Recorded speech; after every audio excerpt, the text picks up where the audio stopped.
Et voici l'analyse, la web documentaire qui va vous présenter toutes sortes d'expériences et enquêtes sur toutes les questions existentielles que se pose l'homme. Comme par exemple, pourquoi la banane est jaune? Il y a tellement de questions que l'on se pose et jamais de réponse. Moi, qui coule, je suis là pour y répondre. Maintenant, le sujet du jour. Le sujet du jour est jouer pour enfants. La question qui se pose maintenant, c'est pourquoi les enfants sont-ils toujours accros à leurs petits jouets? On est bien d'accord. Le premier jouet qu'un enfant touche, c'est le hochet. Sérieusement, si on vous offrait un hochet à 15 ans, vous réagiriez comment? Malheureusement, cela existe. Et les cas les plus répandus et les plus connus sont au Mexique. Tout de suite, des images choquantes. C'est incroyable. Je me suis donc chargé de comprendre qu'est-ce qui provoquait cette addiction. Mesdames et messieurs, je vous présente mon assistant Kouchi qui s'est chargé d'une très longue étude.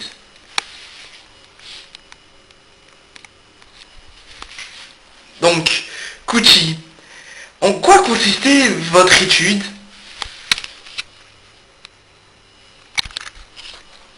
Bon comme vous l'avez vu, Kouchi ne répond pas, mais je pense que c'est normal parce que c'est un timide.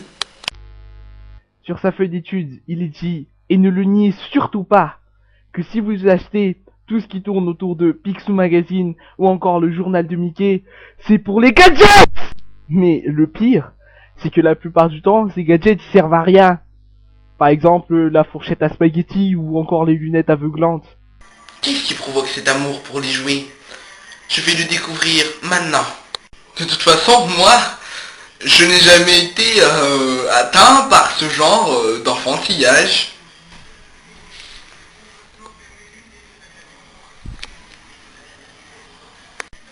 C'est l'heure de l'analyse.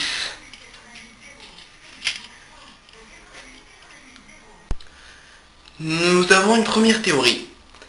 Nous détestons tous René la taupe. Mais alors pourquoi?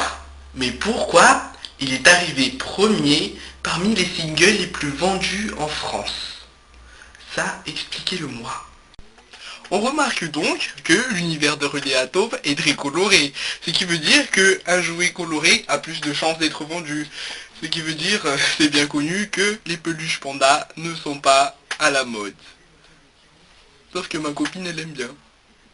Elle a été génétiquement modifiée. You know why you and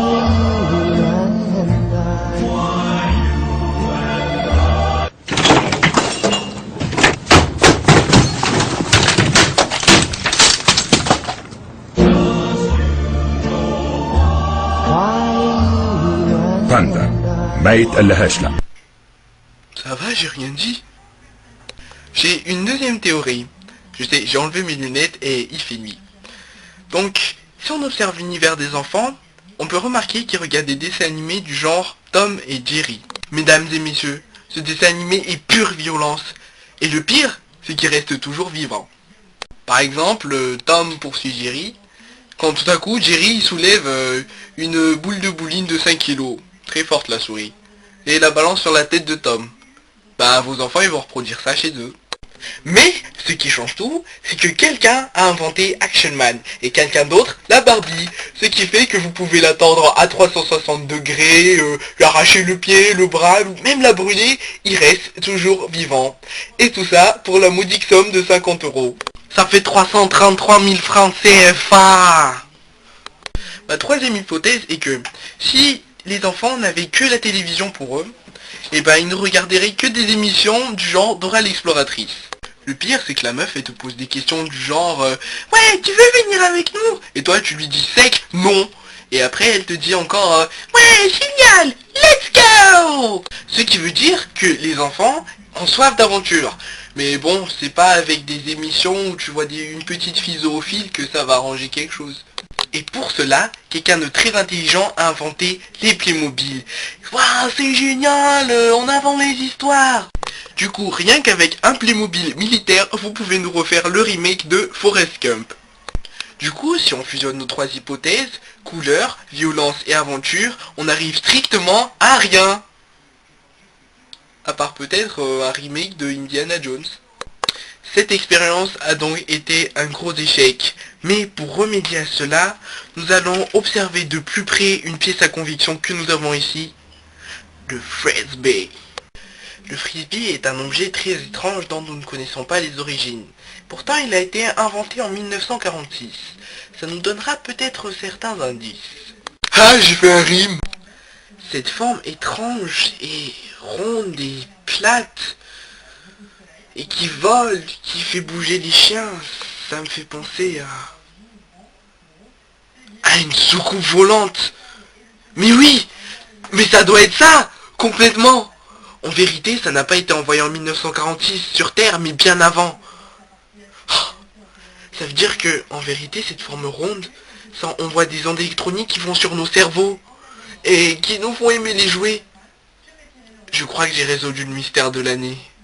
Conclusion, je vous laisse deviner. Voici un mystère résolu, grâce à moi, T-Cool, et à mon assistant, Kuchi. Merci d'avoir regardé ce premier épisode.